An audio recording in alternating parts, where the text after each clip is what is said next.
Is this thing on? I think they can hear us a bit better now. Do you think they are ready to change the status quo? It's one thing to get them listening, but now let's get them to act. You are now about to witness the strength of nursing knowledge.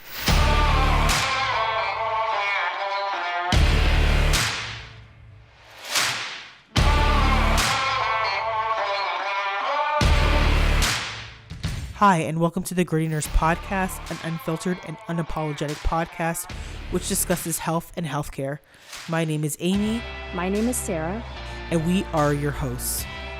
Don't forget to hit the subscribe button wherever you listen to podcasts.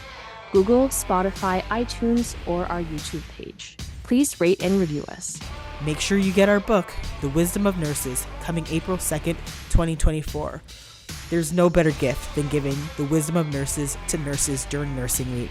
Well, happy new year to you all. I cannot believe that we are in season 5. And I think before we even get started, I think it's probably good that we reintroduce ourselves. Sure. If you guys are just tuning in for the first time, my name is Sara. My name is Amie. We are the Gritty Nurse, and we are both experienced nurses. We've been nursing for a long time. We used to work together. That's actually how we knew each other. We worked together in 2 different jobs. Yes, And we started the podcast because of frustrations we had within the workplace. And in a nutshell, that kind of grew over the last 4 years. And we both have backgrounds in maternal child health, worked in a number of roles. I don't want to bore you with all the details, but we also have a book coming out right here. So The Wisdom of Nurses, which is dropping April 2nd, 2024 with HarperCollins. It's really a nice collection of stories and a behind the scenes look of what it is to be a nurse. Yes, and I think that, some things that Sara left off, because she's maybe being modest, is, we're considered actually thought leaders within our field. And also we're speakers, we're advocates, we've done so much media. And I think that it's important that nurses are seen in that light, that we're seen in places that we're not expected to be in. So whether it's media, politics, I think it's just, we wanted to make that mark and wanted to make other people feel that they could be in this space too. So really looking forward to seeing how season 5 shapes up. I think we have a lot of great information coming to you. And again, it's the new year. So we got to talk about like New Year's resolutions and things like that. So I'm going to ask you, did you make any resolutions this year? I actually don't believe in New Year's resolutions. So I didn't make any. I know a lot of people do, and I think it's important to set goals. I just don't like to make goals for the sake of making goals. So I actually had read yesterday that there's something called National Quitting Resolution Day, Okay. which occurs on January 17th every year. So 17 days into the year, like half of people are already like They're all, quitting on their resolutions. So Amie, do you have any resolutions?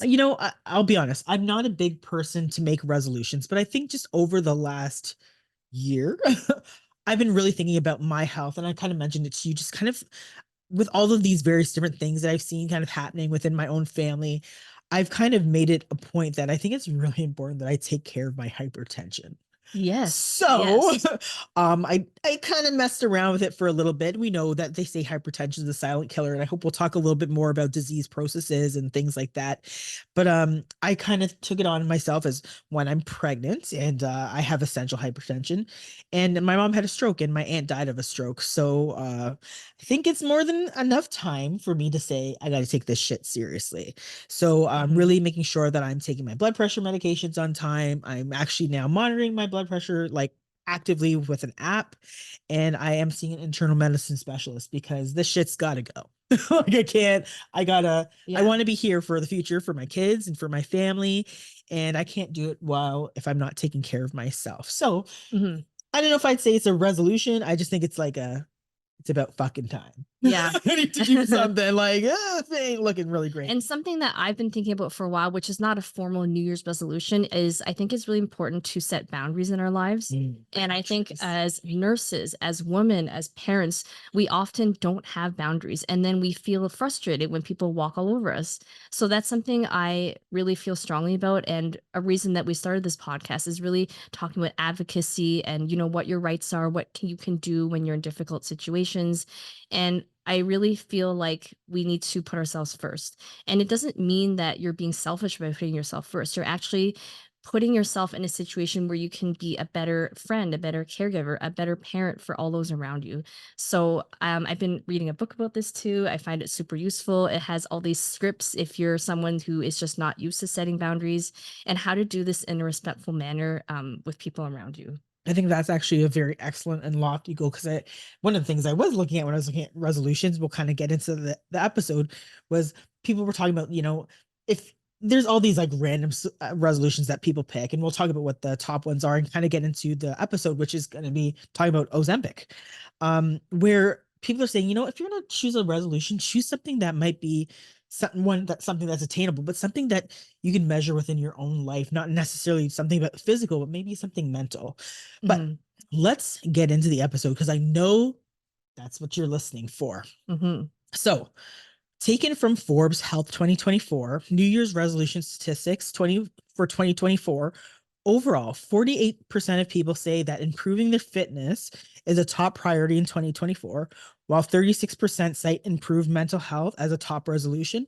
But then again, it always boils back to 55% of people saying physical and mental health are one of equal importance, but the next thing that's high in the resolution area is fitness. Well, what does that actually mean? So they talk about improved physical fitness, particularly in the area of improved diet and weight loss.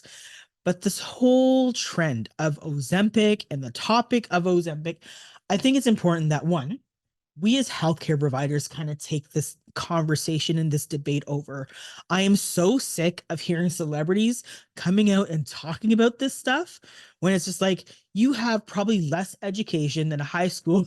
I'm taking this from a little clip I saw, but it's just like, why are we taking advice from people, one, who might be pushing and promoting something, and two, have more than enough money to fix every fucking thing that would go wrong in their body if they take something like this? We need to start taking the information and expertise from people who are in the healthcare field. So one, I'm just really sick of people talking about medicines or improving their bodies when they really don't have the expertise to do so. And I think it's about time that we start taking those conversations over. Okay, yes. So let's break this down. What exactly is Ozempic, and why is it getting so much attention? So if we go back to when it was first developed, it was actually developed as a medication to treat type 2 diabetes. It belongs to a class of drugs, which is similar to glucagon. I don't want to go into all the weeds, but basically, Ozempic can be an injectable, so you get it by injection, or it can be by pill, or it can be, it goes under different names. So either Rybelsus for the pill, or Ozempic for the injection, or it can be called Wegovy. And basically, it stimulates insulin release and reduces glucose production. But what happened was it started to become used for off-label purposes, meaning it was being prescribed for things other than diabetes. And what they found was that it could actually influence weight loss. Right. Which is where everything kind of exploded. Yes, where the celebrities are like, oh my gosh, I've been using this. AKA Elon Musk tweeted about this. Anyways, I'm just backing up and not saying anything. Yeah. But I think the other part of the important conversation of understanding what it is also thinking about those social conversations that we've been seeing over the past probably more than over years, but just the fact that there's a huge conversation about women's bodies. And I find it so disgusting when I see a woman might post a picture of herself online, whether she bathing suit, maybe not even a bathing suit, and you get these men or other people feeling free to make comments about a woman's body. And it just takes me aback to be like, who do you think you are to kind of make these objective types of conversations? And again, it does always surround weight and how, and that physical aspect and that physical appearance. And I kind of want to pull it back to even having greater conversations around something most people actually read this just today in relation to obesity. And I think for a society that's so fixed on body weight, most people don't actually understand how body weight actually works, or even the condition of obesity works. So obesity was formally recognized as a disease actually just a decade ago, 2013. Really? Right? Crazy, right? So this medical designation was intended to distinguish excess weight as a complex, chronic illness, not favoring on personal willpower. Because a lot of people think, oh, if that person's obese, it's because they just can't needed help to eat themselves. more, like eat And it's less like, and exercise more, right. right? And it's like, Right. that's not the case. There remains to be lots of controversy around the term.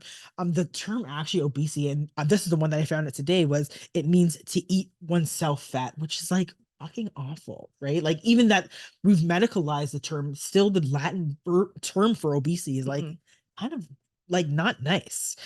But again, there is that misconception that obesity is caused mostly by a lack of exercise, or that people with obesity pay no attention to their diet. And these views are deeply entrenched, but they're not necessarily true. And contrary to popular belief, obesity related diseases like diabetes, hypertension are very complex, and they cannot always be cured by simply just, moving more. You can't just exercise it away. Sometimes you need medications, you need support. And Mm-hmm. again, thinking about the environment that we live in, the chemicals that we're exposed to, the stress that we're under, um, and the way that our brains play, these are all things that are interconnecting factors that can create obesity within Mm-hmm. an individual. And again, we have to move away from the idea that it's about willpower. It isn't. And I think that's where we can start having the conversation, not just as women, but as, advocates within people within this healthcare space, to say that, we need to start thinking about things differently. And one of the things I found out about Ozempic is it's actually not considered, it's off label use for obesity. They don't, Right. like, Right. for example, it's like it's only covered for insurance companies for diabetes. Otherwise, everything else is off label. But if obesity is a disease process, why are we not covering it for its use? I think hopefully we're moving in the right direction. Hopefully it will be covered at some point. I think that we're just in society, we're set up. There's a lot of barriers, right, to achieving a healthy weight. And I think a huge one actually is stress. Like, Yes. right? Like stress, not just like hormonally, but also stress makes you overeat. Stress makes you stress eat. Stress makes you not sleep well. We're not being set up for success. And with all the food companies like just trying to get you to buy as much food as possible, they're not really concerned about our health. They're concerned about like whether you're going to spend money on their product or not.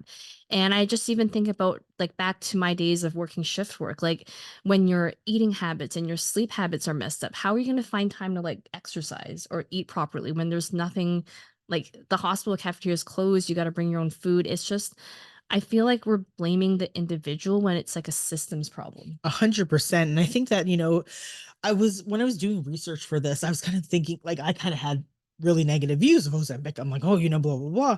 Then I found out that, first and foremost, there's like a shortage of Ozempic. And I'm like, well, why? Well, there's a shortage because there's a rise of individuals saying, well, I want to use this as a quick fix for weight loss, Mm-hmm. not realizing that, this is affecting people, millions of people who have diabetes type 1 and type 2, who actually need access to the medication. They've gone Mm-hmm. as Mm-hmm. far as actually rationing the drug once, only giving like 1 month increments for folks because of the popularity of demand of this drug. And it makes me think this is like an equity issue as well. It's like, okay, Mm-hmm. well, um, one, why would they not make it off? Like, why is it off label for obesity? Well, if you can get someone to pay $1,000 a month out of pocket, the pharmaceutical companies are making a lot of good bucks off of it. So Mm-hmm. that's kind of like one piece. And then the other piece is just the fact that, I think there's greed. There's always greed when it comes to pharmacies or Mm-hmm. pharmaceuticals. And I think that, instead of saying, hey,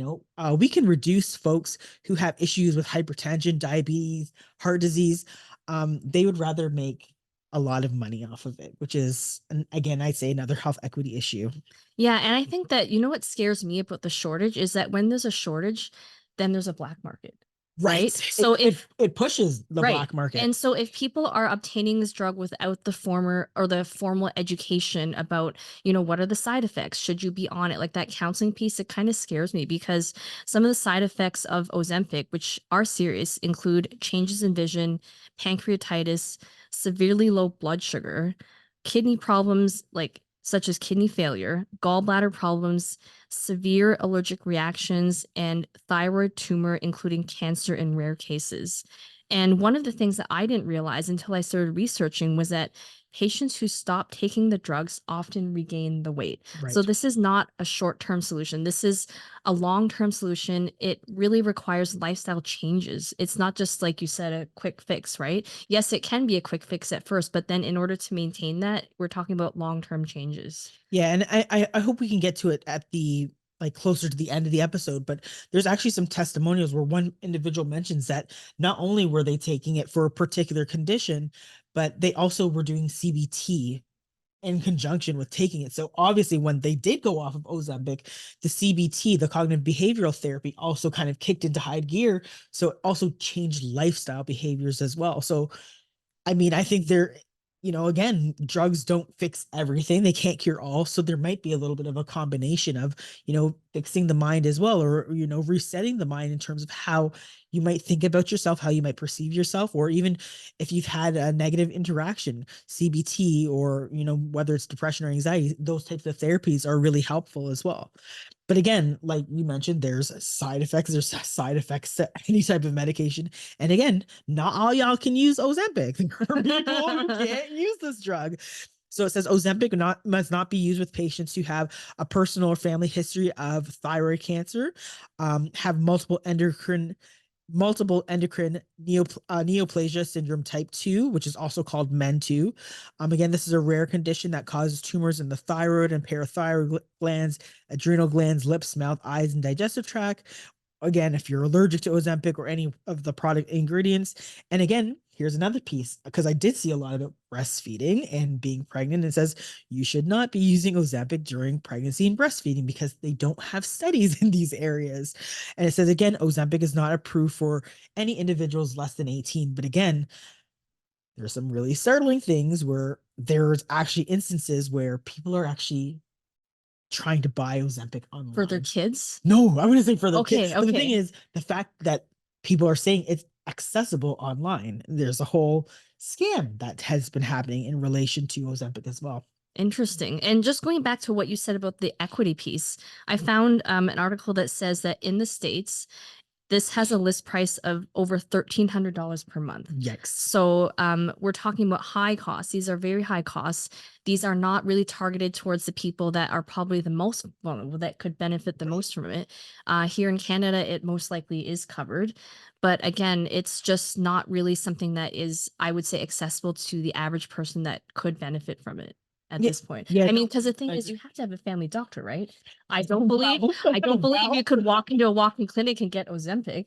No, you can. And I'll kind of circle back to the whole aspect of the fact that, there are some issues in relating to scamming online.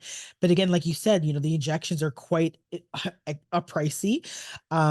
Most private insurance companies and federal health programs do not cover weight loss drugs. Medicare, which primarily provides health care for people aged over 65, was specifically prohibited this law in 2003 of actually covering any weight loss treatments. But then again, in July in the States, the US Congress allowed Medicare to cover weight loss medications again, and is pending further action in December. But like, I mean, the jury's out. I don't think they're going to get to a point where they're saying we're going to cover it. But I hope that, they'll say, we're going to add obesity as a factor. And, maybe this will help, folks that are under the spectrum as well. But again, it kind of all stems back to where I was talking about. There's like these dangerous alternatives, right? The fact that there were people that were actually, this was actually a Canadian article where there are online scammers taking advantage of the increased demand for Ozempic, and they're targeting folks as a convenient way to purchase it. And they're saying that, because everything is out of stock, you can get it from us here really quickly. And then this organization continues to add within their website, it directs people to make a payment through a digital wallet app, something legitimate pharmaceutical company could do. These payments, once are made, can never get refunded. And again, although the sites don't ask for prescription, they even will give you a virtual visit with a doctor. Wow. Right, which is crazy because obviously it's a scam. And again, they plan to send you nothing. They're not going to send you anything. But again, there's also dangerous approaches that people are taking in relation to, well, if I can't afford Ozempic, what might I do to try to continue to lose weight? And I saw things ranging from some TikTok videos that were promoting using laxatives as a cheaper, more accessible alternative to weight loss drugs, and we're calling this approach budget Ozempic. And some were even saying that these laxatives would help people slim down, but of course, there's no evidence to support any of this. And again, this is that desire for people to be thin, right? Mhm, All of the mhm. social media, all of the pressures, all of the, the Barbie, all of those things that are making people feel that they need to look a certain way to be healthy or to be sexy. And I think it's really Mhm. concerning. Like this is a Yeah. greater conversation that we need to have from a societal standpoint as well. Definitely. And I really think about the bottom line here is that, yes, there are some people that are feeding into the whole frenzy about, looking a certain way.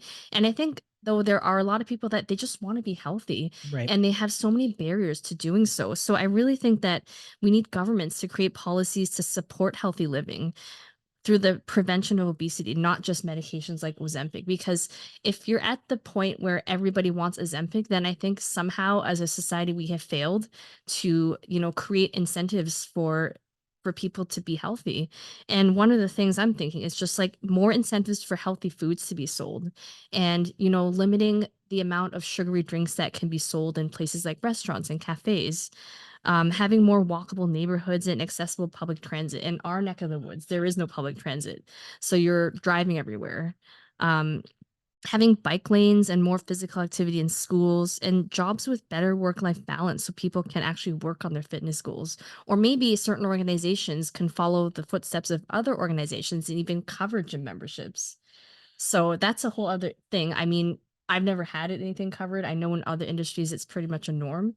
And I think this just highlights the difference between healthcare workers and a lot of other industries that maybe put more emphasis on their employees' well-being. Yeah, I go back to thinking about the whole idea behind, why people might take options that might be unhealthy or not as or not as, healthy.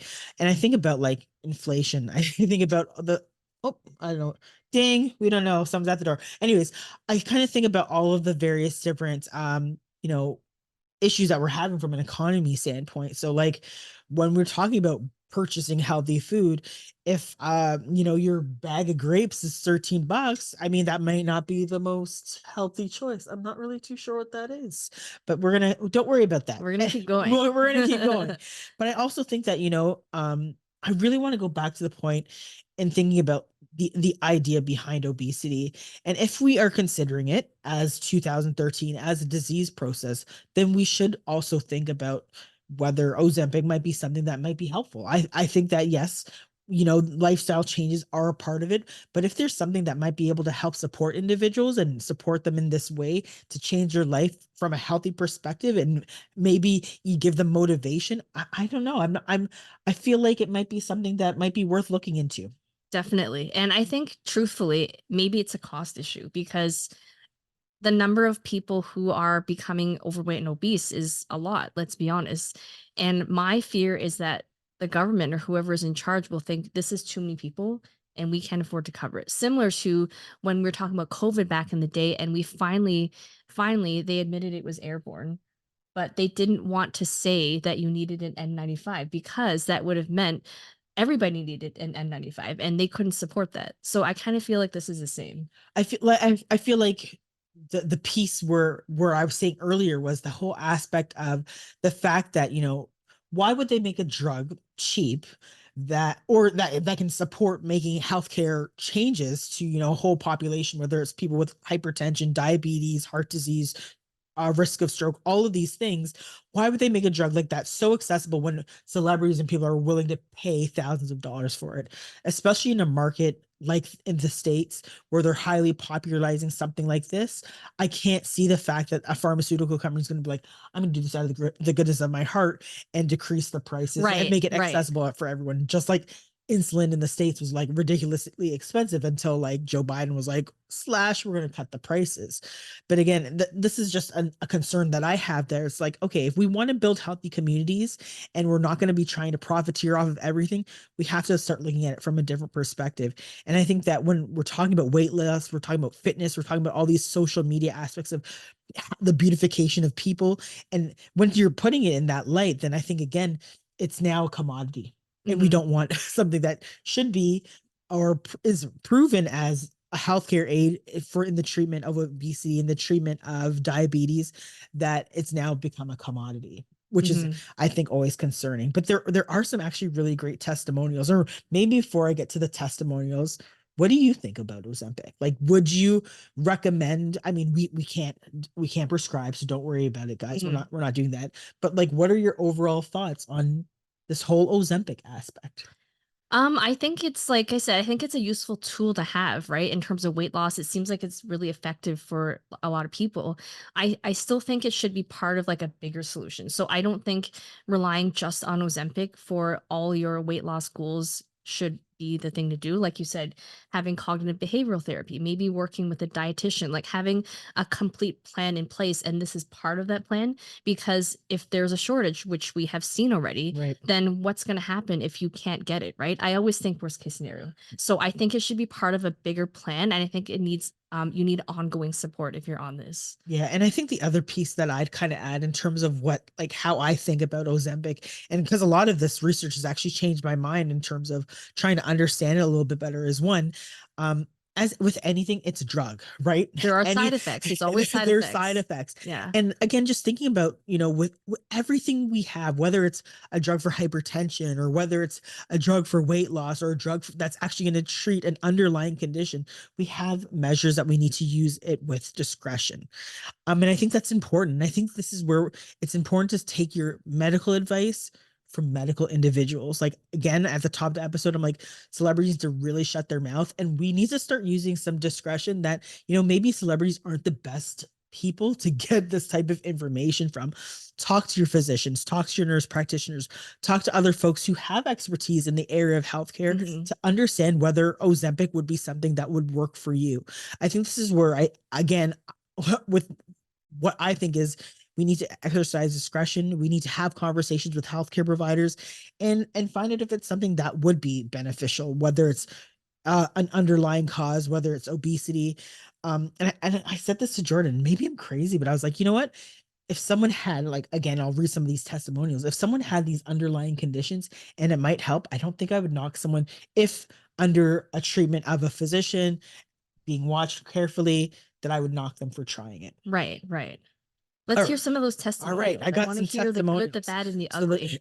We're gonna come with the good, the bad, and we are. So I found some of these testimonials. They're off of the Business Insider. We'll post a link for all of these so you can see. And one was by a gentleman named Jacob Brody. He's a 41-year-old venture capitalist in New York. And he's like, I've never taken a medication that so fundamentally changed my life. He also has type 1 and type 2 diabetes. And he said it was kind of like a light switch. Suddenly the weight that he was putting on had been coming off, and many of his other chronic underlying conditions like arthritis and back pain started to improve too. And of course he had less belly fat, and it made it easier for him to do other things as well. The other person that I have a testimonial for is someone named Ashley Durham. She's 32, and she started taking a compounded form of Ozempic to treat her polycystic ovarian disease. And I was actually really shocked about this one. So again, polycystic ovarian disease is a hormonal imbalance that can include overproduction of testosterone, affecting insulin control and causing weight gain, painful periods, excess hair growth, or infertility. And she said, in terms of her use, she lost 70 pounds. We'll pull up a picture of her within 6 months, which is fucking crazy. That is crazy. That's a lot of weight in a small. Well, we don't know how much she started at, but still. And it says she no longer struggles with irregular periods.